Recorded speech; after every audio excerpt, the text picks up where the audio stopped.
Deep in the heart of south-central Indiana sits the tiny hamlet of Oolitic. It is here where you'll find a peculiar statue to a forgotten legend. A champion of democracy and the ring. A victor from yesteryear, who faded from memory generations ago.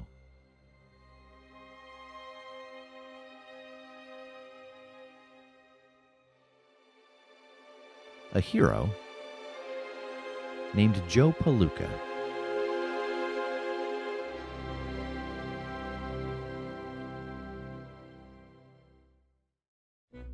Joe Palooka was the creation of a man named Ham Fisher. He was a cartoonist.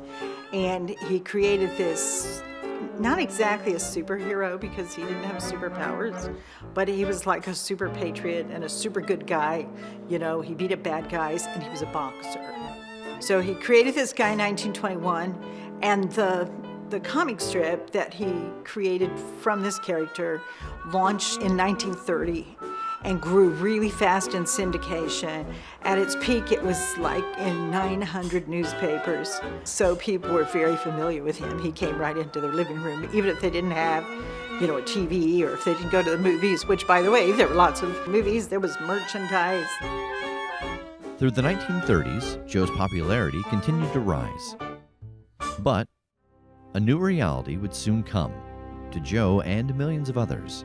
Before the U.S. entered the Second World War, some Americans signed up to be part of the French Foreign Legion and help fight the Nazis. Among them, Joe Palooka. During these dark years, readers found levity in the character, even a cameo from President Franklin Delano Roosevelt.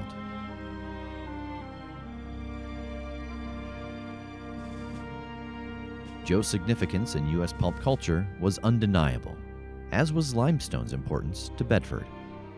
Jutted from hillsides and formed caves and stream beds throughout the region. Indiana limestone is found in a belt of rock that runs across the south-central part of the state.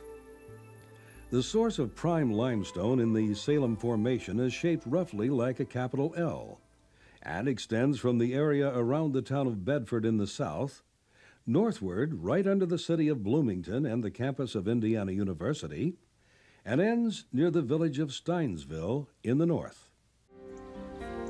Stone from this deep quarry was shipped 1,000 miles to New York City to become the Empire State Building.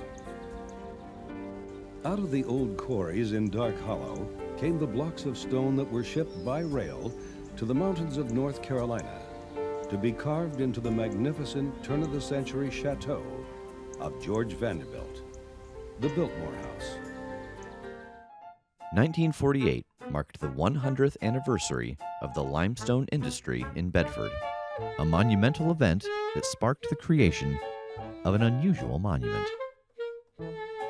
The carvers, it was Harry Easton and a fellow named George Hitchcock. The carvers at least somewhat worked on the statue in public. That was something that got the public engaged in the project. It was unveiled there.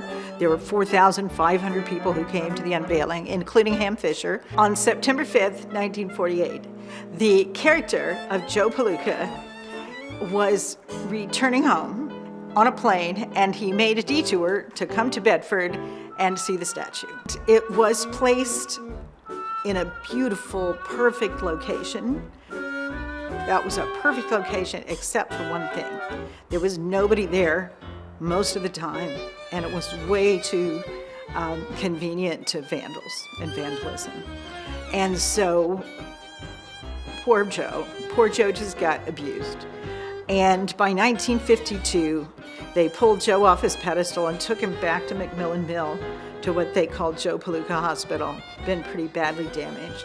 Federal Order of Police got the park, and Joe Palooka was still up there. I think people were hoping with more police in the park there would be less vandalism, but that in fact did not work out. By 1984, his condition was pretty dire. And they had to add like a nose and a part of his ear, and he was pockmarked with bullet holes. Evidently nobody ever noticed anything going on at that park. The newly formed Oolitic Kiwanis Club decided to fix this. So they fixed him back up again and put him in front of City Hall in Oolitic. And he seems to have been able to survive there for almost 40 years, relatively unmolested. You know, that's a long time for a statue that was basically out in the wild for most of its life. It's really beautiful work. It's a strange, it's a strange sort of character. It's definitely from a different time. He was a cultural phenomenon and one that at the time probably seemed timeless and really important. Like, they could not know that by 2022, the Joe Palooka statue would be more famous than Joe Palooka.